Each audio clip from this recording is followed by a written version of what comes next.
Hey guys, Lancer here. Hope everyone's doing well. Thanks for joining me while looking to some more MTG Magic. And what are we going to do today is look at Ravnica City of Guilds. Now, the reason why I'm looking at this is the first serious Magic set that I got into way back. What was it, 2004? Oh God, I don't even remember.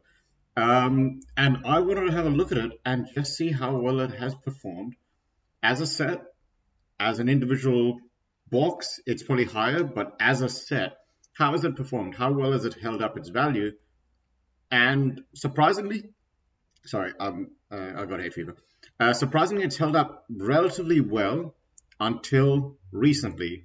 And this is going to be the story going forward. So, what am I talking about? We can see the history of Ravnica as a whole for a long period. And I will admit, MTG Goldfish only goes back. Really? Wait, did I freeze at some point? It goes back to 2014, and its price is already sitting at $400 on average. And then in January 2018, we get a bump up, and then it slides back down. And then obviously on, it's really weird. I had a scale here before, but it's all gone. Obviously on January 2018, it's got a bit of a bump up. I'm not going to blame Rudy for that. I think it's other reasons.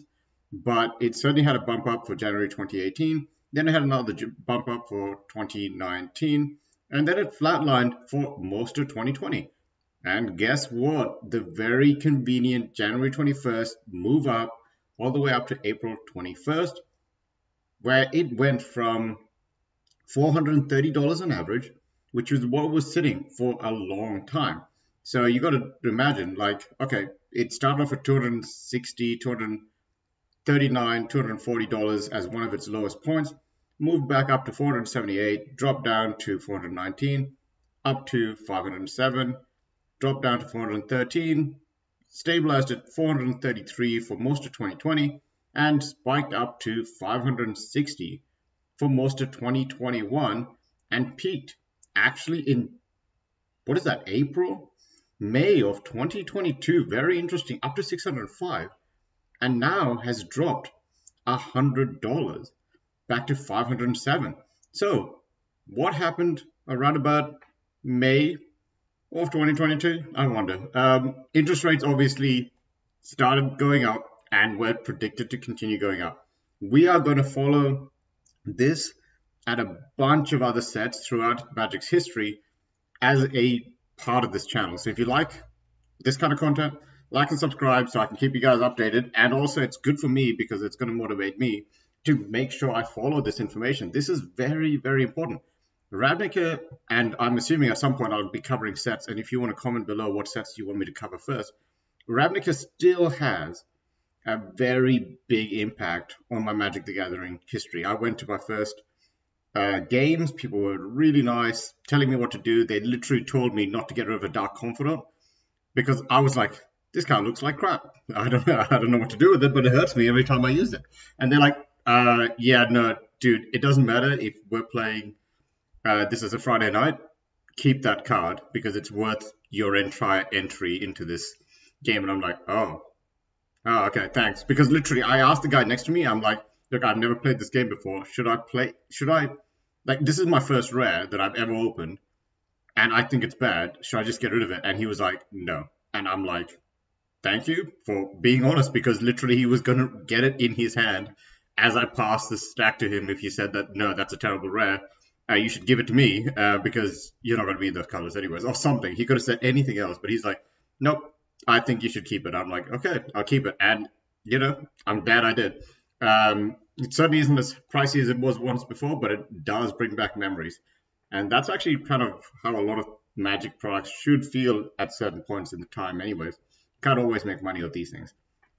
So what are we looking at? We're looking at more than a 10%. We're looking at almost a 20% fall for Ravnica City of Guilds from its high of $600 to $500. And that is probably going to continue for the foreseeable future. Its price point should average around about $420. If it drops to that level, that means, at least as far as Ravnica goes, it has done a full 180 on the price since the lows of January 2021.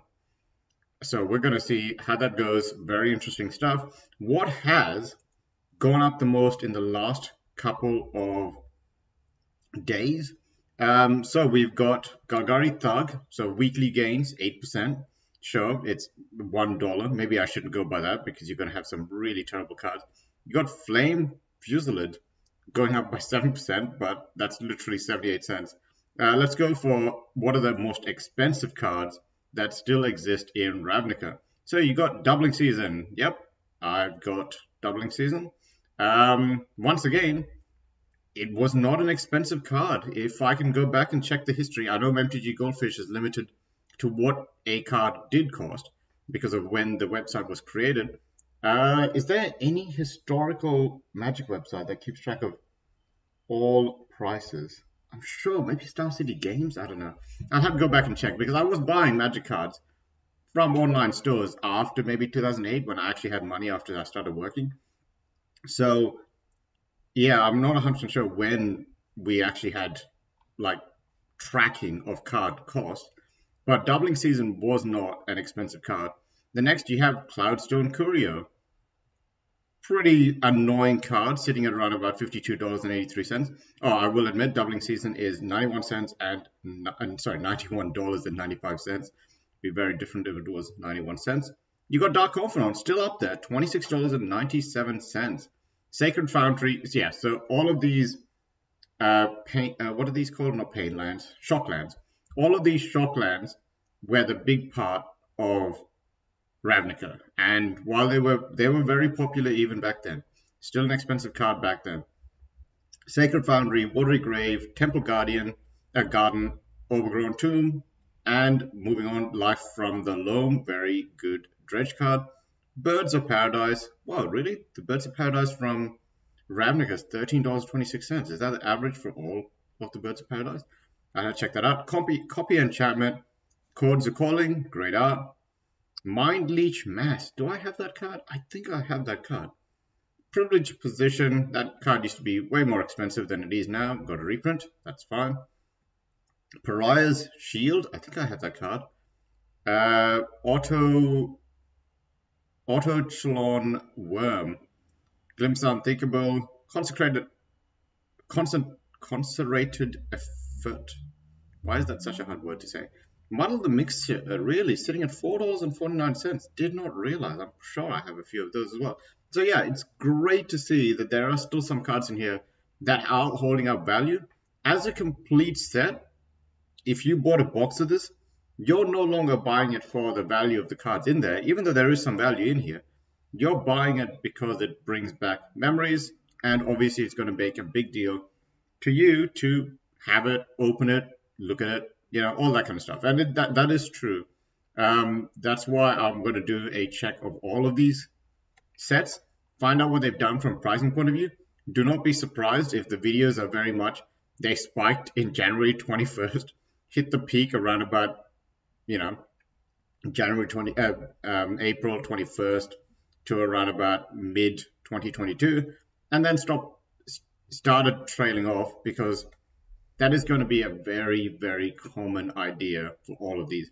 So you got Doubling Seasons. How far back in history can we go? There you go, January 11th. So January 11th, this card was still, I really wish I could see that. What is that? $26? I'm having trouble seeing. $17. So okay, so way back in January 11th, this card was $16 and got multiple spikes all the way through. You got a couple of dips every time it was reprinted, but now it's sitting at a crazy high price of $92. And the cheapest one that you can buy, I think, is the Battleborn, which is $89, and you got Modern Masters, that's $87. But the Ravnica one still has a couple of dollars premium. Got a Ravnica foil at $145, and you got a Double Masters, which is actually a pretty cool card. Double Masters $150 for Doubling Seasons, really cool. So yeah, that's pretty far back, 2011. I'm surprised the cards themselves don't go all the way back. I'm sure the foil ones are going to be more expensive. And you got Birds of Paradise all the way to $3.34 way back when. Look at this. January 2021, you can get a Birds of Paradise for $8.77, $8.07, and then it spiked to $15.06. And you can see that over the last month, 2 months, it's dropped from $14.02 to $13 and probably has another leg to go. Very, very interesting. Even with all of these printings, it's still one of those cards that did pop off. And what's the most expensive version? Obviously, you have Alpha, Beta, 4,600. I'm surprised that Beta is so close to Alpha for pricing. But what's the next versions outside of that? You got Collector's Edition, which is pretty impressive. 8th edition. Wait, what? Oh, 8th edition foil. Yes, $14. 7th edition foil. Yeah, those are not easy to find. Got an unlimited revised for $24. So, let's have a look at that revised as well as a follow through this revised for $24. Let's just see what happened to the pricing. And then we're just going to cover the rest of it as time goes on. Okay, so revised for $3, $4. It didn't really do much all the way back to January 2011. It bounced first in mid 2018, stabilized at around about $11, $12 for most of it. January 21st, it was still $13, and then around about Feb, it jumped to $76. Of course it did. It's not even a reserve list card, and it jumped to $90 at its peak in February of 2021, and then it dropped hard from $90 all the way down to $22.70, and now it's sitting around about $24.40. I'll keep an eye on these kinds of cards as well, because I feel like something has to change, something has to give in the next couple of months to see these prices return to something that we remembered in 2020. And I don't think they're going to go that far back, but there is going to be even more of a shakeup in the next couple of months. I'm 100% sure of it. Anyways, guys, thanks for listening. Thanks for watching, and see you guys next time.